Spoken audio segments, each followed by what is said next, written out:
Hello everyone, welcome to your YouTube channel पढ़ाई मिनिया। और आज हम आपके साथ लेकर आए हैं top 30 MCQs for UP TGT commerce. कल आपका एग्ज़ाम है, तो आपको सबसे पहले अपने कल के एग्ज़ाम के लिए ऑल द बेस्ट। अच्छे से एग्ज़ाम दीजिएगा, बिना टेंशन फ्री के, मतलब बिल्कुल कोई भी टेंशन नहीं लीजिएगा, अच्छे से एग्ज़ाम दीजिएगा और बिल्कुल अपने पे कॉन्फिडेंस रख के पेपर करिएगा। तो चलिए आज की वीडियो स्टार्ट करते हैं बिना आपका टाइम वेस्ट किए। सबसे पहला क्वेश्चन है current liabilities are equal to. तो करंट लाइबिलिटीज़ किसके इक्वल होती हैं? Current liabilities is equals to, यहाँ पर मैं आपको दो चार चीज़ें बताती चलूँगी साथ साथ कि आपके कल के एग्ज़ाम के लिए भी रिलेवेंट रहे। तो करंट लाइबिलिटीज़ यहाँ पर आप देख रहे हैं कि वर्किंग कैपिटल भी है और करंट एसेट्स भी है। तो हमें जो करंट लाइबिलिटीज़ का रिलेशनशिप देखना है वो किसको देखना है? करंट एसेट्स के साथ भी देखना है और करंट लाइबिलिटीज़ के साथ भी देखना है।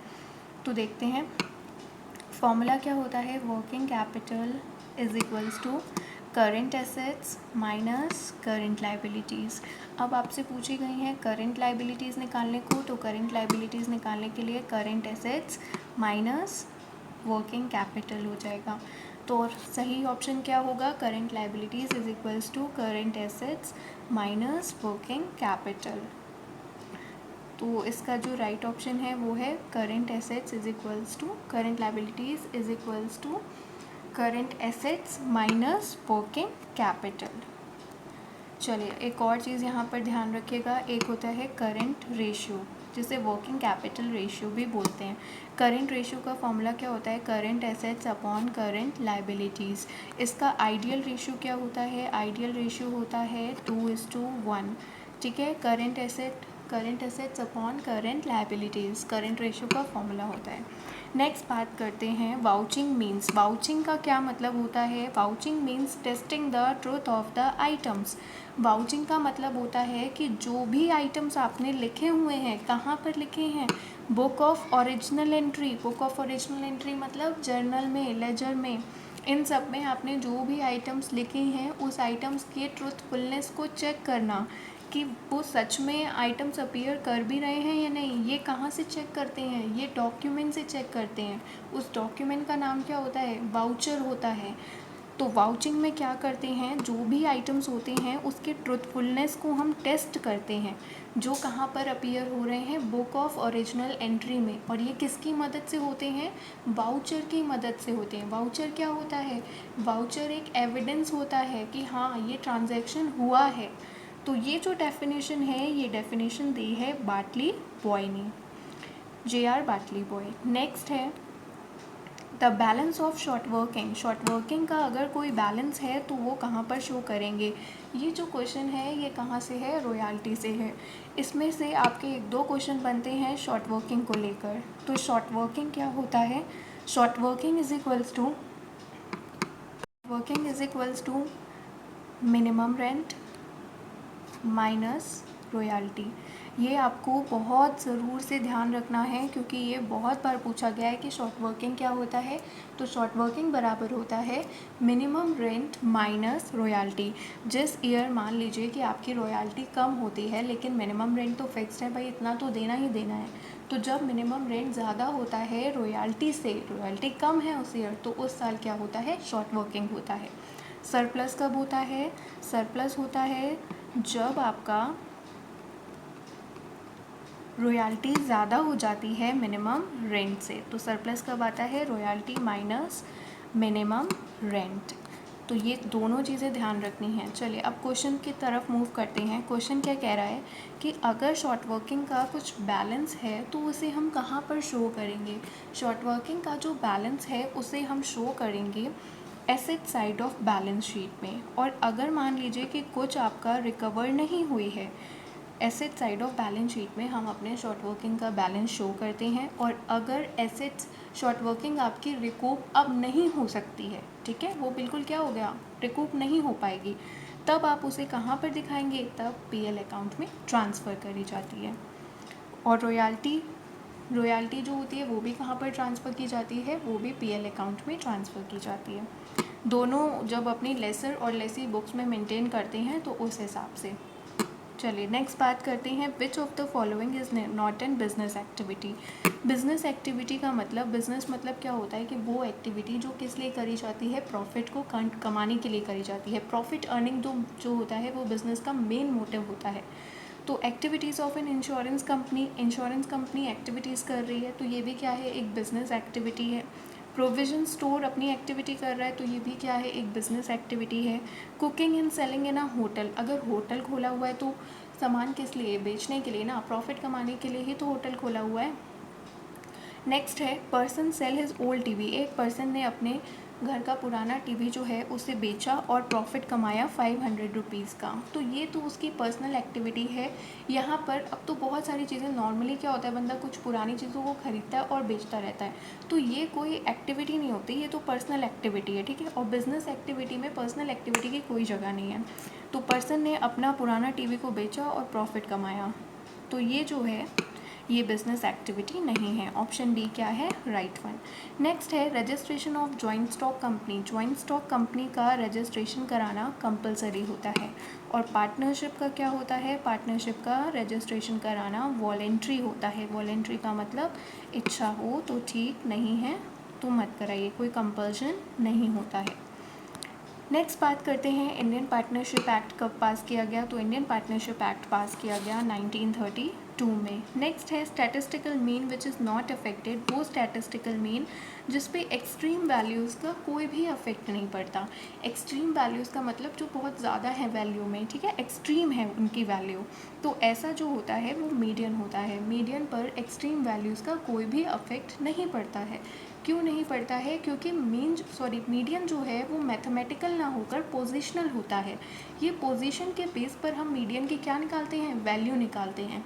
इसमें जो एक्सट्रीम वैल्यू है उसका कोई भी फ़र्क नहीं पड़ता है। और मीडियन जो होता है, मीडियन पूरी सीरीज़ को 2 पार्ट्स में डिवाइड करता है। मीडियन के क्या क्या मेरिट्स होते हैं, मीडियन को आप क्वालिटेटिव डाटा में भी क्या कर सकते हो, यूज़ कर सकते हो। मीडियन को आप ग्राफिकली भी रिप्रेजेंट कर सकते हो। तो ये सब क्या है, कुछ एडवांटेजेस हैं। लेकिन डिसएडवांटेजेस क्या है कि मीडियन में पूरा जो डाटा होता है वो हर आइटम पर बेस्ड नहीं होता है। मीडियन जो है वो सभी आइटम्स पर बेस्ड नहीं होता है और फर्दर अलजेब्रिक ट्रीटमेंट में भी इतना काम नहीं आता है। और मीडियन हम किसकी मदद से निकालते हैं, मीडियन हम ओजाइव्स की मदद से निकालते हैं। नेक्स्ट क्वेश्चन है, हु इज़ नॉट रिक्वायर्ड, किसे स्टैट्यूटरी मीटिंग को होल्ड करने की ज़रूरत नहीं पड़ती है। ऑप्शन ए है सोल ट्रेडर, बी है पार्टनरशिप, सी है कोऑपरेटिव सोसाइटी, या D all of the above. तो स्टैट्यूटरी मीटिंग जो है वो पब्लिक कंपनी के लिए क्या होती है, कंपलसरी होती है।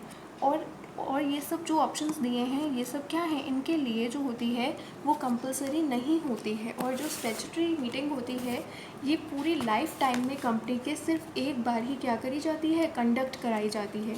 तो स्टैट्यूटरी मीटिंग से रिलेटेड आपको ये ध्यान रखना है कि ये सिर्फ किन किन कंपनी के लिए ज़रूरी होती है, केवल और केवल पब्लिक कंपनी के लिए ज़रूरी होती है जिसकी क्या है, शेयर कैपिटल है। प्राइवेट कंपनी हो गई और कंपनी लिमिटेड बाय गारंटी, तो ऐसी कंपनी के लिए इन्हें स्टैट्यूटरी मीटिंग कंडक्ट कराने की नीड नहीं पड़ती है। और ये मीटिंग जो होती है वो पूरी लाइफ टाइम में एक बार ही कराई जाती है। चलिए नेक्स्ट बात करते हैं, नेक्स्ट क्वेश्चन पे। अंडर राइटिंग कमीशन पे करी जाती है, तो अंडर राइटिंग कमीशन पे करी जाती है इशू प्राइस ऑफ शेयर में।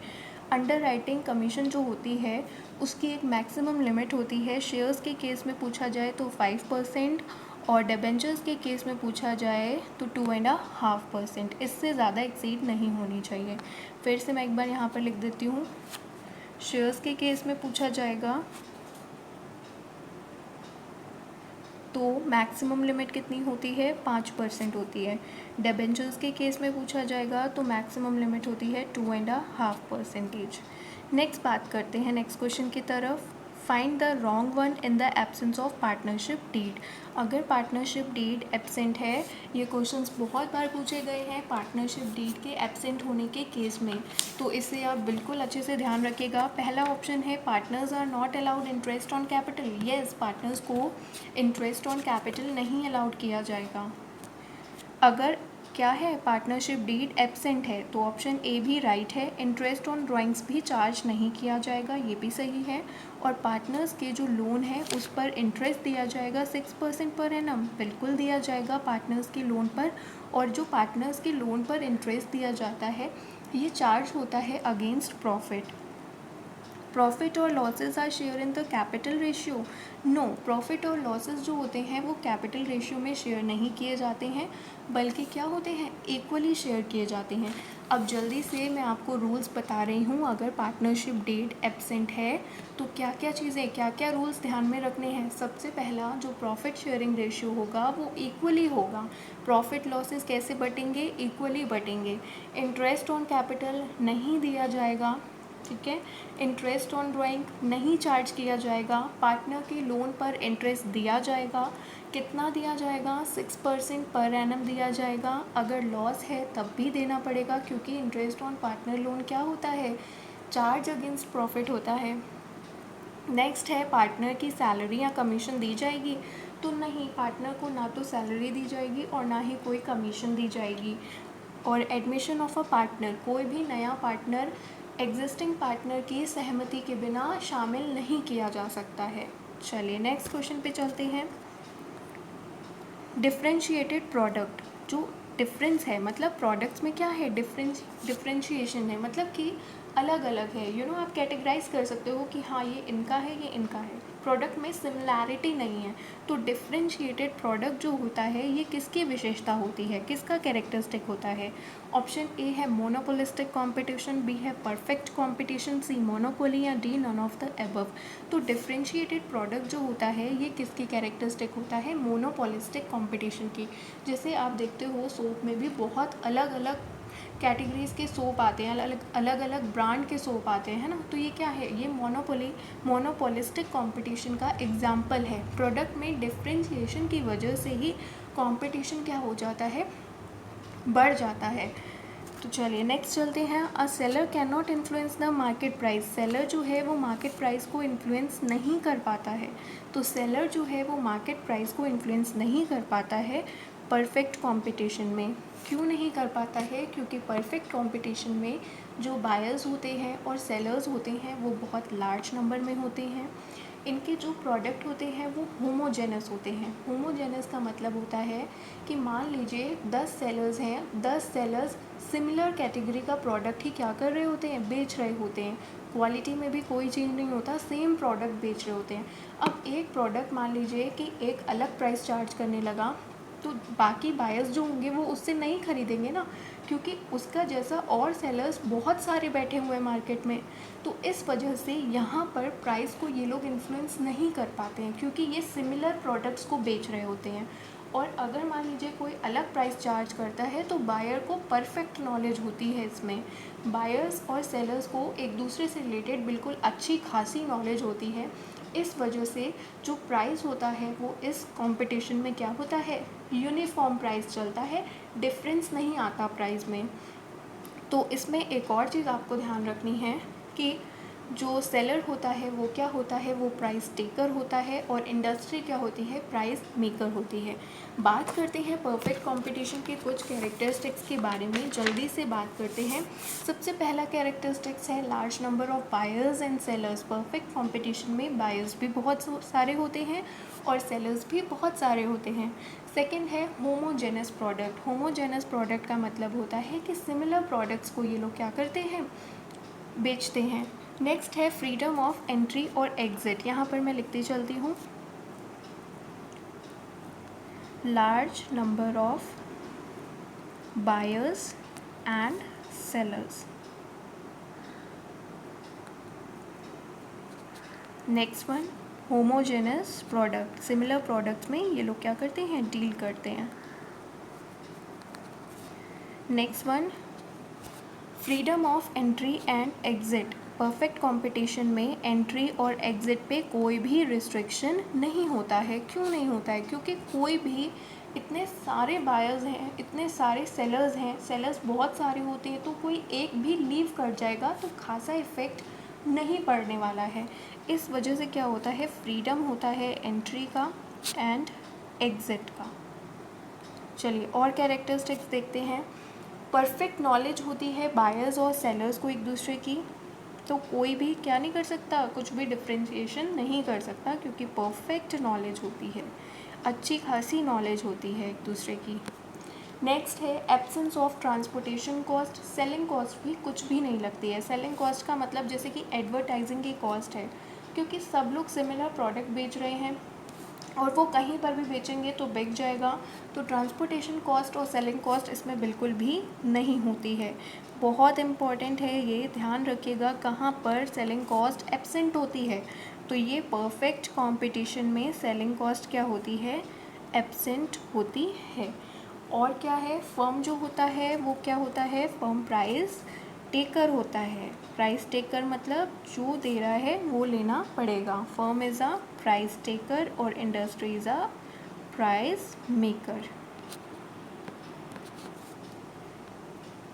और क्या है इसका कैरेक्टरिस्टिक्स, इसमें जो एमआर और एआर क्या होते हैं, इक्वल होते हैं। एमआर और एआर इक्वल क्यों होते हैं, एमआर एआर इसलिए इक्वल होते हैं क्योंकि प्राइस क्या होता है इसमें सेम रहता है, जिसकी वजह से जो एमआर और एआर कर्व बनता है वो क्या बनता है, वो बनता है पैरेलल टू एक्स एक्सिस। यहाँ पर एआर और एमआर क्या होते हैं, इक्वल होते हैं। इस वजह से जो डिमांड कर्व बनता है वो क्या बनता है, पैरेलल टू एक्स एक्सिस बनता है। नेक्स्ट क्वेश्चन है, in case of perfect competition AR curve कैसा बनता है, तो एआर कर्व बनता है horizontal straight line parallel to X axis. Next है फर्म प्राइस टेकर होता है, तो फर्म प्राइस टेकर होता है परफेक्ट कंपटीशन में। जब ड्राइंग्स मेड की जाती हैं एवरी मंथ, ठीक है, ये क्वेश्चन भी आपके प्रीवियस ईयर में पूछा गया है कि जब ड्राइंग्स कैसे कर रहे हैं, एक पार्टनर हर महीने के लास्ट में कर रहा है, तब इंटरेस्ट ऑन ड्राइंग कैसे चार्ज किया जाएगा, तब इंटरेस्ट ऑन ड्राइंग चार्ज किया जाएगा 5.5 मंथ्स के लिए। अगर मंथ के बिगनिंग में कर रहा है, ध्यान से एक बात को समझिएगा, अगर मंथ की बिगनिंग में कर रहा है तब जो इंटरेस्ट लगेगा वो 6.5 मंथ का लगेगा। अगर मिडिल में करेगा तो कितना लगेगा, 6 मंथ का लगेगा। एंड में करेगा तो कितना लगेगा, 5.5 मंथ्स का लगेगा। अच्छे से एक बार फिर से रिकॉल करते हैं। जब पार्टनर अपनी ड्राइंग कर रहा है, हर महीने में कर रहा है, और तब इंटरेस्ट ऑन ड्राइंग चार्ज किया जाएगा। अगर वो बिगनिंग में ड्राइंग कर रहा है मंथ की स्टार्टिंग में, तब 6.5 मंथ्स का इंटरेस्ट चार्ज किया जाएगा। अगर मिडिल में कर रहा है तो 6 मंथ का, और अगर एंड में कर रहा है तो कितना चार्ज किया जाएगा, तो चार्ज किया जाएगा 5.5 मंथ्स का। Next question, as per rule of Garner versus Murray. Garner versus Murray के बहुत सारे क्वेश्चंस प्रीवियस ईयर में बने हैं। गार्नर वर्सेस मरे के रूल में जो भी लॉस होता है वो सॉल्विंग पार्टनर जो होते हैं, सॉल्वेंट पार्टनर जो होते हैं वो डिवाइड करते हैं among other partners in their. तो पहली चीज़ तो ये कि गार्नर वर्सेस मरे रूल कब एप्लीकेबल होगा, जब कुछ पार्टनर्स क्या होंगे, सॉल्वेंट होंगे। यहाँ पर अगर मान लीजिए कि केवल एक पार्टनर जो है वो सॉल्वेंट है, बाकी सारे जैसे इनसॉल्वेंट हो गए, तो ऐसे में ये नहीं एप्लीकेबल होगा। मतलब कुछ पार्टनर्स क्या होने चाहिए, सॉल्वेंट होने चाहिए। तो जो सॉल्वेंट पार्टनर्स होते हैं वो क्या करते हैं, वो इनसॉल्वेंट पार्टनर्स की वजह से जो लॉस अराइज होता है वो बियर करते हैं। और वो किस रेशियो में बियर करते हैं, वो अपनी कैपिटल के रेशियो में बियर करते हैं। Next question, profit sharing ratio A, B और सी का दिया हुआ है 5:3:2 ऑन बी रिटायरमेंट। अब जब बी रिटायर हो जाएगा तो नया प्रॉफिट शेयरिंग रेशियो क्या होगा, ए एंड सी का। पहले बात करते हैं रिटायरमेंट के टाइम पे। रिटायरमेंट के टाइम पे हम लोग गेनिंग रेशियो निकालते हैं और एडमिशन के टाइम पे सेक्रीफाइसिंग रेशियो निकालते हैं। रिटायरमेंट के टाइम पे गेनिंग रेशियो क्यों निकालते हैं, क्योंकि रिटायरमेंट के टाइम पर जो पार्टनर होता है वो पार्टनरशिप को छोड़कर जा रहा होता है। अब उसका जो शेयर होता है वो पुराने पार्टनर्स ले लेते हैं। इस वजह से पुराने पार्टनर्स क्या कर रहे हैं, गेन कर रहे हैं। That's why it is a gaining ratio. इस वजह से ये रेशियो जो होता है वो कौन सा होता है, गेनिंग रेशियो होता है। तो गेनिंग रेशियो यहाँ पर अगर कुछ भी स्पेसिफिकली मेंशन नहीं है तो ऐसे केस में 5:3:2 दिया है ना, तो आप बी के शेयर को बस रिमूव कर दो। बी के शेयर को आपने क्या करना है, हटा देना है। तो इस बी के शेयर को हटाएंगे तो ए और सी का क्या शेयर बचेगा, 5:2। तो डी ऑप्शन क्या हो गया, राइट वन। नेक्स्ट है who propounded population theory. Population theory किसने प्रोपाउंड की है, तो पॉपुलेशन थ्योरी जो है वो रॉबर्ट माल्थस ने प्रोपाउंड की है। उन्होंने क्या बोला है कि जो पॉपुलेशन है वो ग्रो हो रही है ज्योमेट्रिक प्रोग्रेशन की स्पीड से। ठीक है, यहाँ पे एक चीज़ ध्यान रखनी है, जो पॉपुलेशन है वो कैसे ग्रो हो रही है, जीपी की स्पीड से। ठीक है, ज्योमेट्रिक प्रोग्रेशन के तौर पर, मतलब जैसे बढ़ती जा रही है। और जो फूड सप्लाई है वो कैसे बढ़ रहा है, वो तो सिर्फ एपी के फॉर्म में बढ़ रहा है, अर्थमेटिक प्रोग्रेशन के फॉर्म में बढ़ रहा है। तो इसी वजह से क्या आता है, इम्बैलेंस की सिचुएशन आती है। इम्बैलेंस क्यों आता है, क्योंकि पॉपुलेशन तो बहुत तेज़ी से ग्रो हो रही है, ज्योमेट्रिक प्रोग्रेशन के तौर पे ग्रो हो रही है, और फूड सप्लाई कैसी है, अर्थमेटिक प्रोग्रेशन के फॉर्म पे, जिसकी वजह से इम्बैलेंस आता है। और इस इम्बैलेंस को कैसे ठीक करा जा सकता है, इस इम्बैलेंस को ठीक करने के उन्होंने 2 तरीके बताए।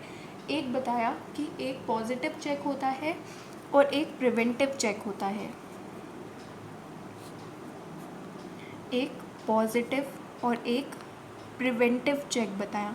पॉजिटिव चेक का मतलब कि जैसे जो नेचुरल चेक होता है, जो नेचर खुद चेक लगाता है, जैसे कोई एपिडेमिक आ गया, फेमाइन की कंडीशन आ गई, फ्लड की कंडीशन आ गई, तो ऐसे केस में जो चेक लगता है वो क्या होता है, वो पॉजिटिव चेक होता है और नेचुरल चेक होता है। प्रिवेंटिव चेक का मतलब कि आप अपनी मैरिज जो है वो डिले कर रहे हो, तो ये सब कॉन्ट्रासेप्टिव्स ले रहे हो, तो ये सब क्या है, प्रिवेंटिव चेक है। नेक्स्ट क्वेश्चन है स्टैट्यूटरी मीटिंग जो होती है वो कंपनी की लाइफ में केवल एक ही बार होती है। नेक्स्ट है which one of the following is not a primary function of money. तो मनी का प्राइमरी फंक्शन क्या होता है, मीडियम ऑफ एक्सचेंज भी होता है, मेजर ऑफ वैल्यू भी होता है, लेकिन इनकम डिस्ट्रीब्यूशन जो है वो मनी का प्राइमरी फंक्शन नहीं होता है। तो इसका क्या ऑप्शन राइट है, सी वाला। अगर ऑडिटर के रिज़ाइन करने से कोई भी वैकेंसी होती है तो उसे कौन फिल करता है, तो उसे शेयर होल्डर्स एजीएम में फिल करते हैं। बोर्ड ऑफ डायरेक्टर्स कब करते हैं, board of directors first auditor को अपॉइंट करते हैं और कैजुअल वैकेंसी के केस में ऑडिटर को अपॉइंट करते हैं, लेकिन रेजिग्नेशन के केस में share holders in the AGM वो अपॉइंट करते हैं। नेक्स्ट क्वेश्चन है प्रोडक्शन फंक्शन कैसे रिलेशनशिप एक्सप्रेस करता है। तो production function technical relationship express करता है।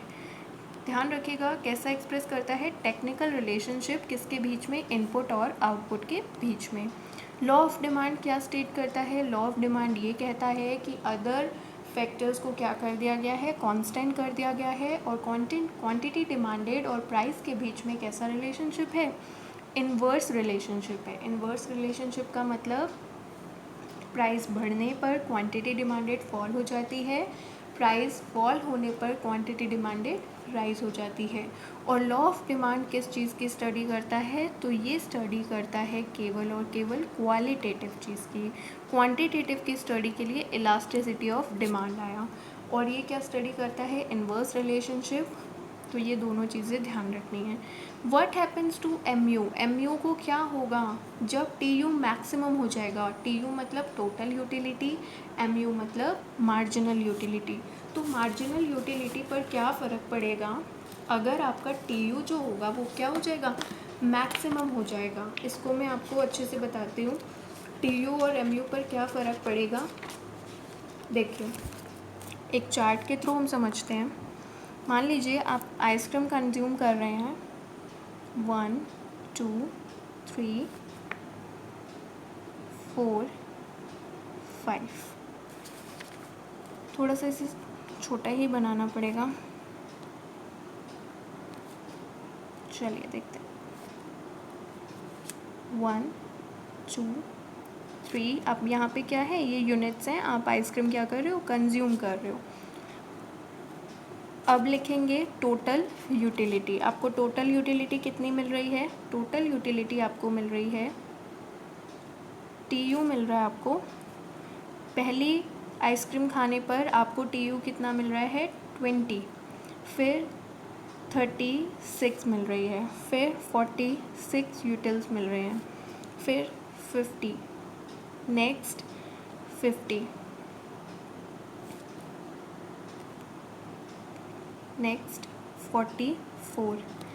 तो आप ये देख रहे हो यहाँ पर कि जैसे जैसे आप आइसक्रीम कंज्यूम करते जाते हो आपको यूटिलिटी बढ़ती चली जाती है। ठीक है, आपने पहले एक आइसक्रीम खाई तो आपको यूटिलिटी मिली 20, फिर सेकंड खाई तो और ज़्यादा आपको सेटिस्फैक्शन मिलने लगा, फिर थर्ड खाई तो और ज़्यादा, फोर्थ खाई तो 50। फिर एक टाइम ऐसा आता है कि आप बिल्कुल उस चीज़ से थक चुके होते हो, मतलब एकदम आपका सेटिस्फेक्शन बहुत ज़्यादा आपने अचीव कर लिया होता है कि अगर आप एक एक्स्ट्रा यूनिट कंज्यूम करोगे तो आपको वॉमिट हो जाएगी या फिर कुछ अलग ही, मतलब कुछ नेगेटिव इफ़ेक्ट उसका शुरू होना दिखाई देगा।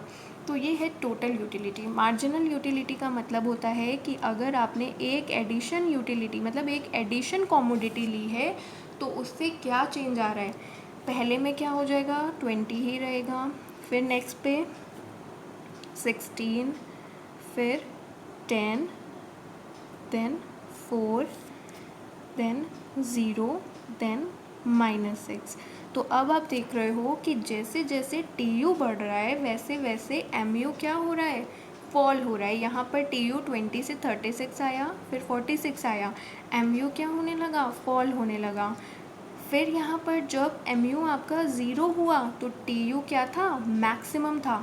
इस वाले पॉइंट को क्या बोला जाता है, पॉइंट ऑफ सैटिटी, मतलब यहाँ पर सबसे ज़्यादा सेटिस्फेक्शन मिल रहा है। तो पहले मार्जिनल यूटिलिटी अगर फॉल हो रही है तो TU क्या है, TU आपका इंक्रीज़ हो रहा है। फिर उसके बाद जब मार्जिनल यूटिलिटी 0 हो गई तो आपका TU क्या हो गया, मैक्सिमम हो गया। उसके बाद जब आपकी मार्जिनल यूटिलिटी नेगेटिव आ गई तो आपका TU क्या होने लगा, फॉल होना शुरू हो गया। तो TU क्या था, TU इंक्रीज़ कर रहा था, MU फॉल हो रही थी। TU जो था वो मैक्सिमम था, कब, जब MU 0 हो गया। TU फॉल कब होना शुरू हुआ, TU फॉल होना तब शुरू हुआ जब आपका MU क्या हो गया, नेगेटिव हो गया। अगर हम इसे प्लॉट करेंगे तो इसका जो फिगर बनेगा वो कैसा बनेगा, वो कुछ ऐसा बनेगा, देखिए। और यहाँ पर जो MU बनेगा वो ऐसे बनेगा, यहाँ पर ऐसे ये क्या होगा, ये पॉइंट ऑफ सैटिटी बनेगा। ज़्यादा मैं अभी डायग्राम जो है, ये जो ग्राफ है वो सही से नहीं बता सकती क्योंकि रिस्ट्रिक्शंस है मेरे पास भी, कुछ फिंगर से ड्रॉ करना पड़ता है। तो आई होप कि आपको क्लियर हो चुका होगा। तो जब आपका MU क्या होगा, TU जब मैक्सिमम होगा तो आपका MU क्या होगा, 0 होगा। क्यों, क्योंकि आपको पूरा सेटिस्फेक्शन मिल चुका है। इसके बाद आपने कंज्यूम की कॉमोडिटी तो आपको डिसयूटिलिटी होगी। डिसयूटिलिटी का मतलब कि कोई भी यूज़फुलनेस नहीं होने वाली है नेक्स्ट कॉमोडिटी से। नेक्स्ट है मेक इन इंडिया इनिशिएटिव, जो है वो गवर्नमेंट ने कब लॉन्च किया, तो ये लॉन्च किया था 25 सितंबर 2014 को। जो HUF होता है कर्ता का, कर्ता में HUF में जो कर्ता होता है वो कौन होता है, फैमिली का हेड होता है। सबसे एल्डेस्ट मेंबर जो होता है वो कर्ता होता है। तो कर्ता में, कर्ता की जो लाइबिलिटी होती है HUF में वो कैसी होती है, वो होती है अनलिमिटेड लाइबिलिटी। लेकिन और जो मेंबर्स होते हैं उनकी लाइबिलिटी कैसी होती है, उनकी लाइबिलिटी लिमिटेड होती है। कितनी लिमिटेड होती है, जितना कि उनकी मतलब शेयर होगा, ठीक है, फैमिली बिजनेस में। नेक्स्ट बात करते हैं द पार्टनर, वो पार्टनर जो अपनी कैपिटल तो लगा देता है and does not take active part in the management of the firm, लेकिन फर्म में बिल्कुल भी एक्टिव पार्ट नहीं करता है, बस उसने अपनी कैपिटल कंट्रीब्यूट करी और कोई भी एक्टिवली पार्टिसिपेशन उसकी तरफ से नहीं होता है। तो ऐसे पार्टनर को स्लीपिंग पार्टनर भी बोलते हैं, इनएक्टिव पार्टनर भी बोलते हैं, और डॉर्मेंट, डॉर्मेंट का मतलब क्या होता है, जो इनएक्टिव रहता है। तो इसका राइट ऑप्शन क्या हो जाएगा, इसका राइट ऑप्शन हो जाएगा डी, नहीं, ऑल ऑफ द एबव। तो इसका राइट ऑप्शन क्या है, all of the above. Next, board of directors जो होते हैं जॉइंट स्टॉक कंपनी के, वो किसके द्वारा इलेक्ट किए जाते हैं, तो वो इलेक्ट किए जाते हैं शेयर होल्डर्स के द्वारा। शेयर होल्डर्स कौन होते हैं, शेयर होल्डर्स कंपनी के ओनर्स होते हैं। Profits do not have to be shared, profits shared नहीं होंगे, ये स्टेटमेंट किसको रेफ़र करती है? तो प्रॉफिट शेयर नहीं होंगे ये रेफ़र करती है सोल प्रोप्राइटरशिप को।